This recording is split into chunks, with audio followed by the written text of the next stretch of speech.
अवधूत चिंतना श्री गुरुदेव दत्त श्री स्वामी समर्थ महाराज की जय. श्री स्वामी समर्थ. आज स्वामी माऊली म्हणतात, आज तुझ्या डोळ्यांना अश्रू आहेत, पण हे लक्षात ठेव, अश्रूंनी आयुष्याचा निर्णय होत नाही. अनेकदा तुला वाटलं की आता सगळं संपलं आहे. किती दिवस झाले तू मनापासून हसलाच नाही. लोकांसमोर हसतोस, पण एकटा असताना तुझं मन शांतपणे रडतं. तुला वाटतं, माझे प्रयत्न कमी पडले का? माझ्या नशिबात आनंदच नाही का? पण माझ्या बाळा, स्वतःवर असा अन्याय करून घेऊ नकोस. आयुष्य कधीच एका दिवसात बदलत नाही. झाडाला फळ यायला ऋतू बदलावे लागतात. नदीला समुद्रापर्यंत पोहोचण्यासाठी हजारो वळण घ्यावी लागतात.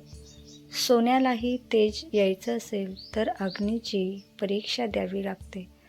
मग तुझ्या जीवनात संघर्ष आला म्हणून तू स्वतःला दोष का देतोस? कदाचित आजचा संघर्षच उद्याच्या आनंदाची तयारी करत असेल.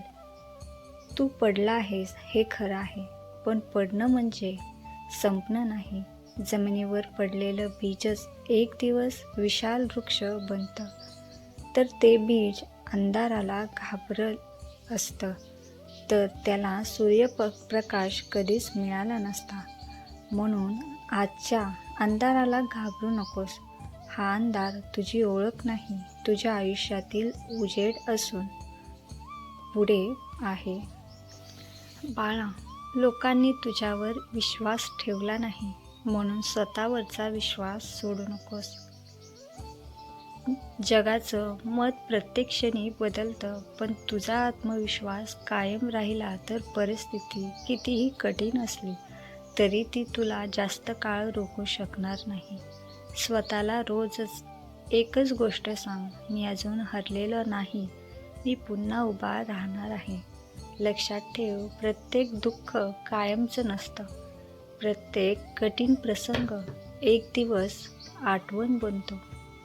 आज ज्या गोष्टीसाठी तू रडत आहेस, कदाचित काही वर्षांनी त्याच गोष्टीकडे पाहून तू हसशील आणि म्हणशील, देवा, त्या दिवसांनी मला खूप काही शिकवलं. म्हणून बाळा, आज एक निर्णय घे. भूतकाळ बदलण्याचा प्रयत्न करू नकोस, पण उद्या सुंदर घडवण्यासाठी आज पूर्ण ताकदीने प्रयत्न कर. प्रत्येक सकाळ नवीन संधी घेऊन येते. कदाचित उद्याच तो दिवस असेल ज्याची तू अनेक वर्षांपासून वाट पाहतो आहेस. कदाचित उद्याच तुझ्या घरात आनंदाची बातमी येईल. कदाचित उद्याच तुझ्या मेहनतीचं फळ तुला मिळेल.